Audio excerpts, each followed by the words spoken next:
Bonjour à tous, j'espère que vous allez bien en ce dimanche. Après la chute des marchés financiers de jeudi et vendredi, on a perdu 3%. C'est le moment pour faire une vidéo investissement dans la valeur. Je viens de finir le livre L'investisseur intelligent de Benjamin Graham, qui est la Bible de l'investissement.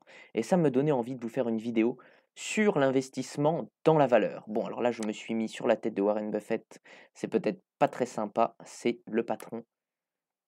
Alors, on lance le diaporama. Investir dans la valeur. On va voir Benjamin Graham, les préceptes repris par Warren Buffett et on verra aussi dans la vidéo la répartition de mon pactole sur mon PEA chez Bourse Direct. Et le PEA, c'est vraiment un avantage fiscal. Vous avez le droit jusqu'à 150, entre 150 et 175 000 euros. Il faut vraiment en profiter, c'est bête de ne pas investir là-dedans, ça donne des meilleurs rendements dans l'histoire que l'immobilier, alors autant en profiter et le remplir au maximum, et ensuite, pourquoi pas diversifier sur l'immobilier, et vous avez moins d'emmerdes, si je peux dire, qu'avec l'immobilier. Alors, vous avez besoin de savoir quand acheter, quand vendre et quand ne rien faire. Dans l'investisseur intelligent, il y a une base, il faut investir dans des grandes entreprises prééminentes, c'est-à-dire les leaders, des entreprises solvables, un versement continu des dividendes et sur le long terme, pas de société en perte, ça paraît évident comme ça, mais quand vous allez aller voir les bilans financiers, je vous conseille par exemple le site zonebourse.com, vous avez de nombreuses entreprises qui sont cotées à plusieurs milliards et qui perdent de l'argent. Un PER, c'est-à-dire le cours sur le bénéfice inférieur à 15, là on parle des actions américaines, sur les actions françaises vous allez voir que c'est beaucoup plus simple. Attention, pour le PEA, il faut investir dans les actions françaises et européennes.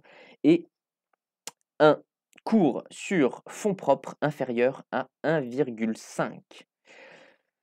Il y a aussi beaucoup d'autres paramètres à respecter si on suit vraiment toute la méthodologie de Benjamin Graham. Néanmoins, on va dire que pour l'investisseur audacieux, on va dire que nous sommes des investisseurs audacieux. On peut avoir un petit peu moins de règles, mais il faut quand même respecter un minimum. C'est une solvabilité importante, l'actif courant supérieur à 1,5 fois le passif, pas de perte sur les 5 dernières années. Là encore, avec le Covid, on peut dire que les années Covid, pour certains business, sont des années spéciales, mais vous allez voir que les entreprises qui génèrent vraiment les meilleurs rendements et qui sont les meilleures ont souvent pas eu de perte pendant le Covid, un historique de dividendes et ça c'est important, un prix en bourse inférieur à 120 de l'actif net. Pour illustrer le propos, on va faire un petit match entre BNP Paribas et SEB, deux entreprises qui n'ont rien à voir, pas forcément simple à comparer, mais j'ai pris ces deux-là car elles m'intéressent beaucoup en ce moment. BNP Paribas, et j'aimerais les acheter lundi d'ailleurs, elle a très bien réagi puisque c'est une bancaire. Récemment, on a eu une remontée des taux d'intérêt et on peut dire que, en fin de semaine, on a eu en quelque sorte une surprise. On pensait que les Américains, Jérôme Powell, allaient dire: «OK, on va limiter la hausse des taux d'intérêt», mais finalement, ce serait qu'à partir de février-mars qu'on commencerait à limiter la hausse des taux d'intérêt. On va sûrement atteindre 5 à peu près et SEB, ça n'a rien à voir, mais c'est quand même une entreprise qui a été très impactée par l'inflation.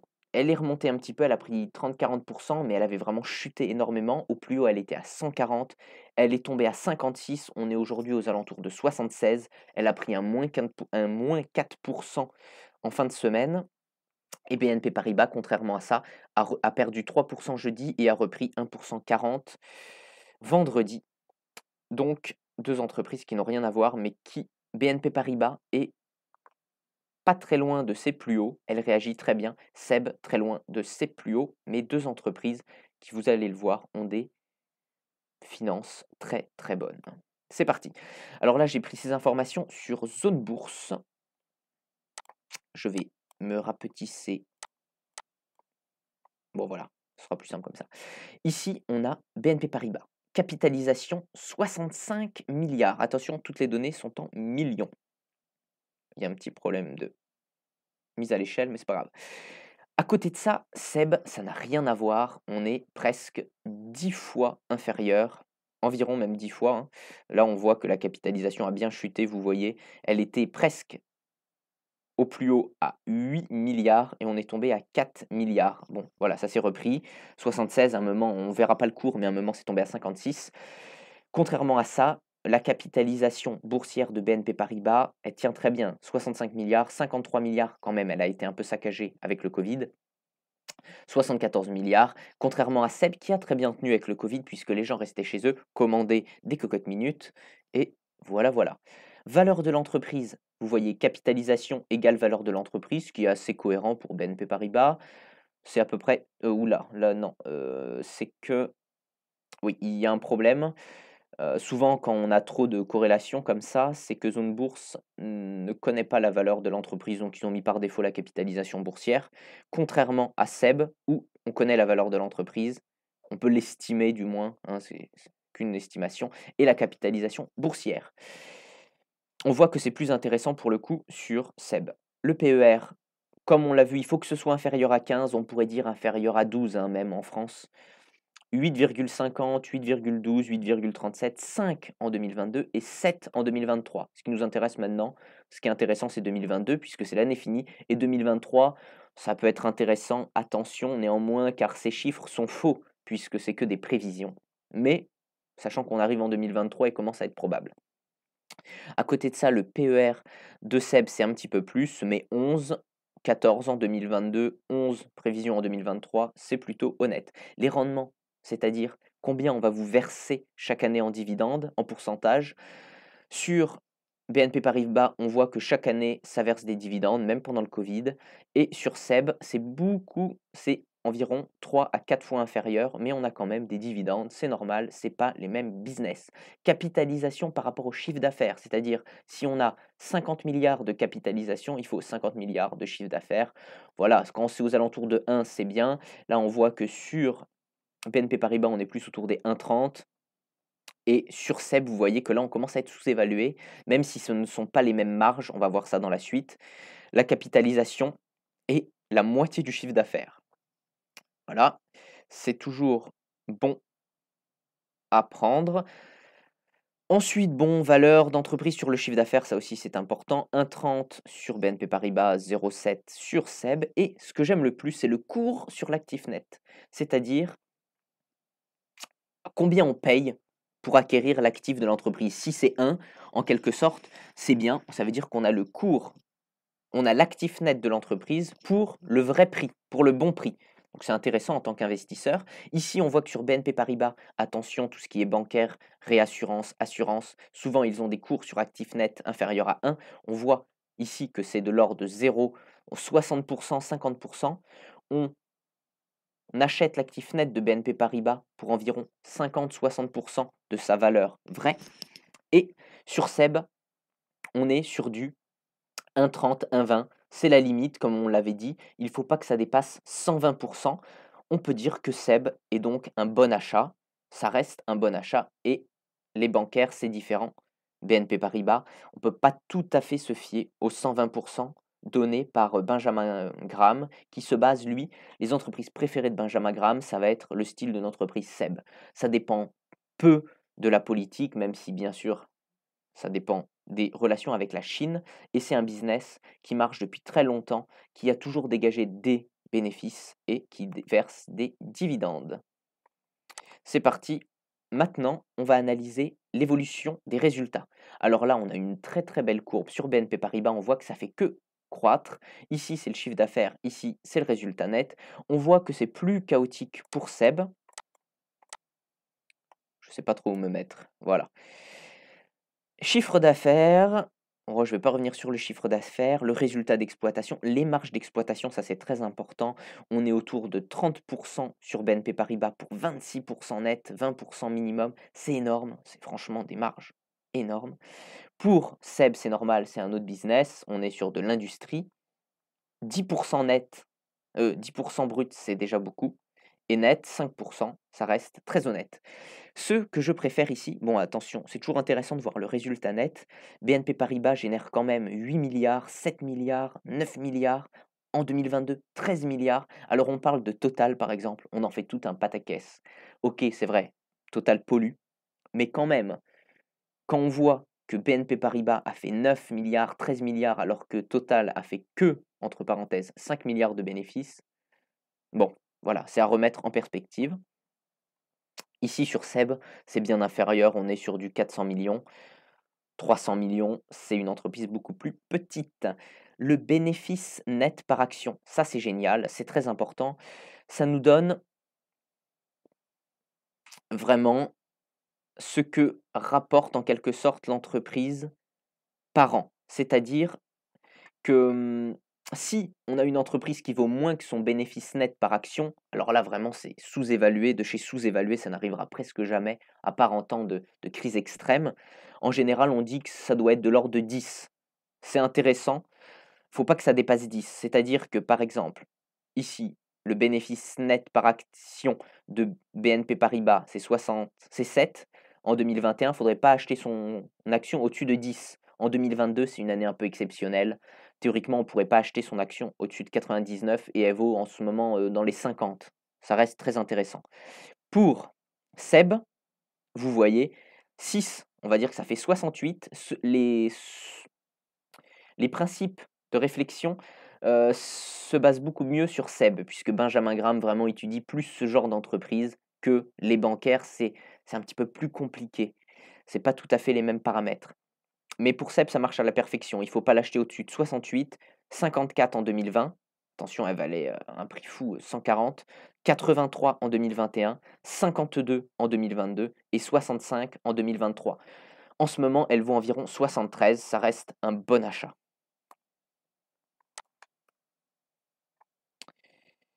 Voici total des actifs. Alors ça aussi, c'est intéressant. On voit que BNP Paribas, ici, oui, pardon, je vais revenir là-dessus. Les return on investment, c'est aussi des pourcentages à analyser. Ici, on voit qu'il est très bon sur SEB et bon sur BNP Paribas. Le total des actifs, c'est les actifs détenus par BNP Paribas. C'est 3 milliards en 2022. Voilà, là aussi, c'est toujours important à garder en tête. 40 ans de crise extrême, si une entreprise est évaluée moins que le total de ses actifs, ça veut dire vraiment qu'on est sur une affaire. Ici, l'actif net par action, il est remis avec la bonne unité. On voit 79, c'est le cours objectif auquel, enfin, la valeur réelle de BNP Paribas, 91 et son cours est à 56. On voit que c'est une opportunité. Et pour SEB, 59, 63, voilà, on voit le cours qui serait intéressant, auquel il serait intéressant de l'acheter. Pour le moment, il est remonté SEB à 73. Ça reste intéressant, mais le mieux, ce serait de le toucher, par exemple, vous voyez, à 63. Entre 59 et 63, on peut toujours mettre un ordre limite. Ça donne des bonnes idées pour acheter. Mettez en commentaire, qu'est-ce que vous pensez, BNP Paribas ou SEB? Ça m'intéresse. Et maintenant, on va analyser rapidement mon PEA. J'utilise Bourse Direct. D'ailleurs, je vous mets un lien en bas de la description. Si vous voulez vous inscrire avec mon lien, vous avez 50 € offerts en frais de courtage si vous vous inscrivez et que vous passez votre premier ordre dans les 3 mois.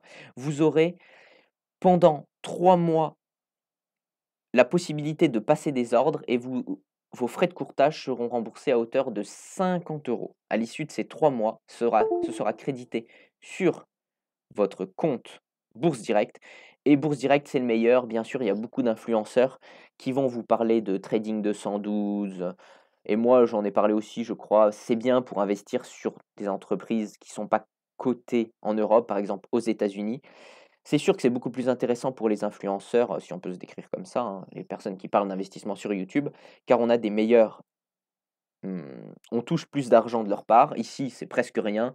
Si vous vous inscrivez, je peux avoir 50 € offerts en frais de courtage, mais bon, une fois que j'ai fait un parrainage, c'est bon, ça sert plus à rien en gros. Mais je vous le mets quand même, car Bourse Direct, c'est le meilleur pour avoir un PEA. Une fois que vous aurez atteint la limite du PEA, là, dans ce cas-là, ça peut être intéressant d'aller voir ailleurs. Je vous mets aussi un lien Trading 212 si jamais vous avez déjà atteint la limite du PEA et que vous souhaitez par exemple investir hors d'Europe. Pour le coup, c'est intéressant. Et c'est aussi intéressant de le faire via l'assurance vie, mais bon, on va pas tout détailler. À travers Fortuneo, ils ont sur l'assurance vie de Fortuneo des frais très bas pour investir sur le Lyxor S&P 500. Là aussi, vous avez 150 € offerts si vous vous inscrivez. Je vous mets un lien dans la description. L'assurance vie Fortuneo, 150 € offerts et vous pouvez investir en Europe plutôt que d'aller, chercher, heu, d'aller investir sur aller chercher des actions particulières. Là, vous avez le package S&P 500 et je vais y revenir car Benjamin Graham et Warren Buffett, ils disent que oui, sélectionner des entreprises, ça peut être très intéressant, ça peut être très lucratif, mais 99 des gens, soit déjà, ils n'auront pas envie, soit ils n'auront pas les compétences et c'est pour ça que le mieux, c'est d'investir sur les ETF qui représentent l'indice boursier américain S&P 500 ou le monde ou la France, mais du moins un un petit package. C'est pour ça que ma première position, c'est le Lyxor PEA Monde, c'est-à-dire j'investis sur le monde entier. Attention, c'est le monde entier vu par les Américains, c'est-à-dire que c'est 60 de S&P 500 à peu près, 60 du moins sur les États-Unis et le reste dans le monde, hein. C'est à remettre en perspective, la dénomination monde. J'ai mis, bah, vous voyez que c'est ma plus grosse ligne, mais c'est aussi celle qui performe le moins, je perds 6. Alors bon, comme quoi ça peut être aussi intéressant d'aller chercher des entreprises. J'ai acheté Sanofi pour environ 2 000 €, 10 de plus-value et 166 €. Eramet, c'est dans les matières premières. SEB, vous voyez que j'ai fait 11, je l'ai acheté. ST Microelectronics, hem, ça j'y crois beaucoup. C'est tout ce qui est système, miniature, qui rentre par exemple dans les montres connectées, les smartphones et c'est une entreprise française qui rayonne à l'international alors autant investir dans cette boîte qui a besoin d'argent pour se développer. ArcelorMittal, pareil, c'est comme Eramet, hein, c'est très connu.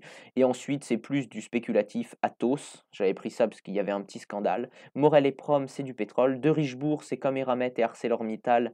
Ici, c'est français. Crédit Agricole, tout le monde connaît. Rexel, c'est